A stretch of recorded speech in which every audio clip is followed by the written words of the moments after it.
Fala galera, bem-vindos ao canal Alenart, aqui quem fala é o Alenart e hoje exploraremos a seguinte questão: será que Michael Myers pode derrotar Jason Voorhees ou Voorhees? Pois é, esses dois icônicos vilões do horror assombram nossos pesadelos. Quer dizer, não o meu, porque eu sou muito corajoso. E para chegarmos a uma resposta, iremos discutir suas forças, analisar suas fraquezas e desvendar todos os mitos que o cercam. Então vai lá, pega um lanche e se aconchega sob suas cobertas, porque isso vai ser uma viagem sinistra. Ou não. Antes de ir para a análise, eu peço para que você deixe seu like, inscreva-se no canal e comente qualquer coisa para ajudar no engajamento. Beleza? Recado dado, vamos pro vídeo. Acho importante falar sobre a história de origem de cada um dos vilões, ainda que de maneira resumida. O Jason era um pequeno mancebo deformadaço que era zoado pelos outros jovens. Um dia, devido ao descuido de monitores de acampamento, ele acabou se afogando. Assombrada pela morte do filho, Pamela Voorhees decide se vingar de todos os jovens que vão passar uma estadia no acampamento Crystal Lake, que é o lugar onde o Jason morreu, obviamente. E como já é bem conhecido hoje em dia, a mãe do Jason é a assassina no primeiro filme. O Jason só aparece no segundo longa e sabe-se lá como carvalhos ele sobreviveu sozinho todos esses anos, isso nunca é explicado. Vale mencionar que o rapazinho da máscara de rock só se torna a criatura zumbi e imortal que todos conhecemos a partir do sexto filme, Jason Vive. Agora voltemos ao ano 1963, na cidade de Haddonfield, Illinois, onde Michael Myers matou sua irmã só de meme na noite do Halloween. Ele foi mandado para um sanatório e lá permaneceu até 1978, quando acabou sendo transportado pelo Dr. Loomis e esta enfermeira para uma outra instituição. Na ocasião, Michael Myers, após ter fugido, decidiu voltar a Haddonfield e dar continuidade à sua matança. Eu já discuti em um vídeo chamado Por que Michael Myers Mata, que no primeiro filme não há uma razão específica para ele matar, e é justamente isso que o torna tão assustador, a incapacidade de entendê-lo e por que ele faz o que faz. O Michael Myers, assim como o Jason a princípio, era um sujeito normal. Quer dizer, normal não é a palavra, ele era humano.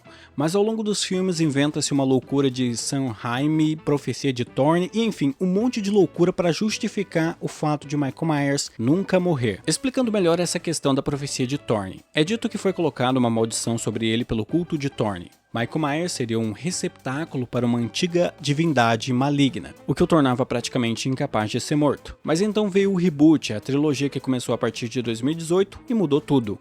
A nova repaginada em Halloween descartou a lore do culto de Thorne e apresentou Myers como Ben, apenas um humano, com uma invulnerabilidade inexplicável, e aí surge a questão, meu pau na sua mão. Michael Myers é uma criação de forças sobrenaturais ou ele é simplesmente um homem com uma resistência incomum à dor? Ambos os vilões só usam armas brancas, Jason usa uma machete e Michael Myers uma faca. Nesse sentido, podemos dizer que a arma do Jason é melhor. E o Jason também acaba usando outras formas para dar fim às suas vítimas, como a famosa cena em que ele elimina uma mulher num saco de dormir batendo ela numa árvore. Outra coisa que eu penso é que Jason tem uma fisicalidade mais assustadora. Cara, vários atores interpretaram o vilão da máscara de rock, mas dois deles, em particular, me chamam mais a atenção. O Kenny Hodder, que é o mais conhecido ator a ter interpretado Jason, e o Derek Mears. O Kenny Hodder é sinistro, porque ele passa toda a imponência que esse ser imparável necessita. Você certamente não gostaria de vê-lo numa esquina escura. Eu não quero ver esse cara nem de dia, velho. Outro ator que eu acho que se destaca pelo aspecto imponente é o Derek Mears, que fez o Jason no filme Sexta-feira 13 de 2009. Vale notar que no filme de 2009 ele exibe uma agilidade que ajuda a acentuar o aspecto aterrorizante do Jason Voorhees. Nós geralmente não vemos o Jason sendo tão rápido e exibindo uma destreza e habilidade, né?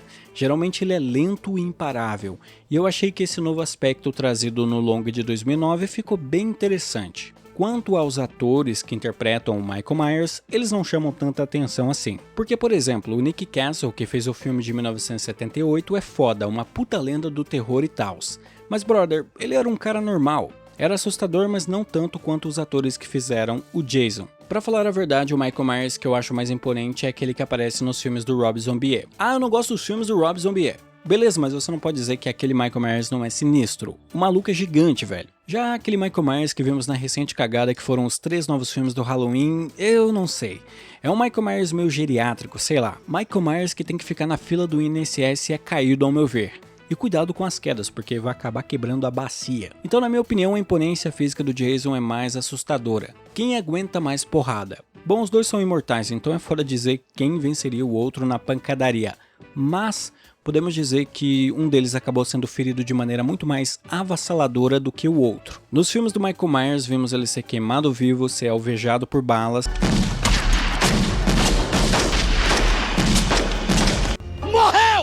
ter sua cabeça cortada, apesar de que descobrimos no filme seguinte que não era ele no final das contas. O cara mandou um jutsu de substituição na Laurie Strode, mito demais. Além de tudo isso, ele foi feito em picadinhos no Halloween Ends, o que teoricamente serviu para pará-lo de vez. Isso até que um roteirista maluco decida trazê-lo de volta. O Jason também passou por poucas e boas, e ele tem mais fraquezas aparentes. A mais notória delas é o medo de água. Devido a ter se afogado no Crystal Lake, o Sr. Voorhees ficou traumatizado com água, assim como você que não toma banho há 3 dias, seu porcalhão. Tommy Jarvis no 6º filme prende Jason em um lago para dar fim a ele. Em Fred vs Jason também vemos Freddy Krueger usar o medo de Jason em relação à água contra ele. Além disso, Voorhees é facilmente manipulável. Em alguns filmes da franquia Sexta-feira 13 vemos personagens fingindo ser a mãe do Jason ou usando algum tipo de truque psicológico para evitar ser morto por ele e, mais importante, derrotá-lo. Eu falo mais disso no meu vídeo explorando a anatomia e história de Jason Voorhees. Se quiser saber mais, vai lá conferir. Quando Michael Myers está em ação, ele é uma força sombria quase imparável. Ele pode levantar as pessoas do chão sem esforço, mas se for assim um elevador então... Mas não é apenas a força dele que chama a atenção. Michael Myers se mostrou quase tão invulnerável quanto Jason a ataques físicos. No segundo filme mesmo da franquia, Halloween, Myers consegue sobreviver após ficar em um hospital em chamas.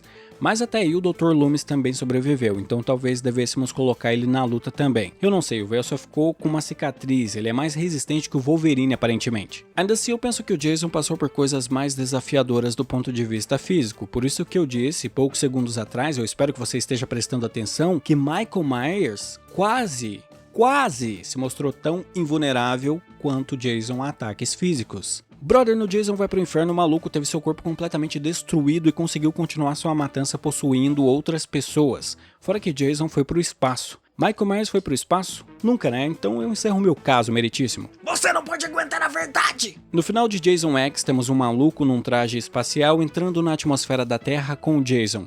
Ele estava bulinando Jason ou tentando destruí-lo ou as duas coisas, e fica subentendido que o assassino da máscara de hóquei sobreviveu a isso também. Isso fora o fato de que nesse filme é estabelecido que prenderam o Jason para justamente encontrar um modo de matá-lo e nunca conseguiram. A única solução que parcialmente resolveu o problema foi congelá-lo. Ainda assim, apesar de Jason ter passado por mais coisas que colocaram à prova o quão invulnerável fisicamente ele é, eu consigo enxergar pontos fracos nele, isso mais no quesito mental que eu mencionei antes. Tadinho, ele é lentinho, gente. Já o Michael Myers não, ele não parece ter nenhuma fraqueza psicológica. Por outro lado, apesar de parecer bastante resistente fisicamente, ele nunca foi feito em pedaços e retornou. E no Halloween Ends, repito, é articulado a ideia de que acabaram com ele de uma vez por todas quando os habitantes da cidade o colocaram naquele triturador sinistro. As coisas que ele sobreviveu ao longo da franquia Halloween foram bem impressionantes, mas os filmes foram mais sutis, sempre mostrando que ele poderia ter escapado sorrateiramente da morte em determinadas circunstâncias.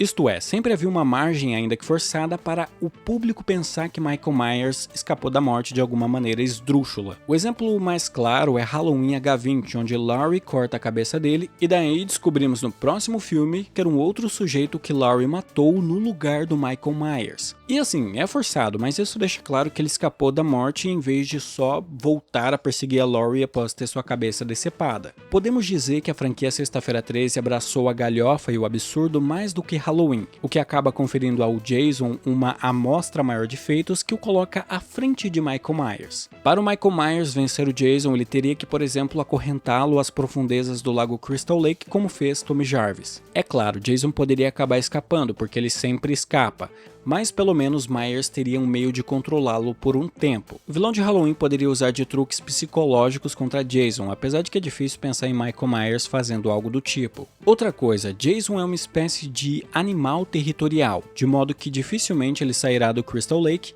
o que dá vantagem a Myers. A única exceção ocorre em Fred vs Jason, onde Freddy Krueger finge ser a mãe de Jason e ordena que ele deixe o acampamento para matar os jovens sapequentos que vemos no filme. Quem é mais inteligente entre os dois? Em outras palavras, quem vai tirar a nota mais top no Enem? Então vamos lá. O Jason demonstra algum tipo de inteligência apenas no filme de 2009, pelo que eu me lembro. Afinal, neste longa vemos ele fazendo armadilhas, usando estratégias e coisas do tipo. Agora, o Michael Myers sabe dirigir. O Jason não dirige. Sério, não tem a menor chance dele passar no psicotécnico do Detran. O fato de Michael Myers dirigir faz com que ele leve essa na minha opinião. O Jason, devido à sua hidrocefalia, deveria ter vários problemas mentais que são causados por tal condição, o que provavelmente o tornava menos perspicaz. O Myers, por outro lado, apesar de ser o mal encarnado, parece ser intelectualmente de acordo com os padrões normais. Agora, quem tem a maior contagem de mortes? A franquia Sexta-feira 13 tem um total de 12 filmes, mas Jason não aparece em 2 deles. No primeiro, onde a mãe dele, Pamela Voorhees, é a assassina, e no quinto,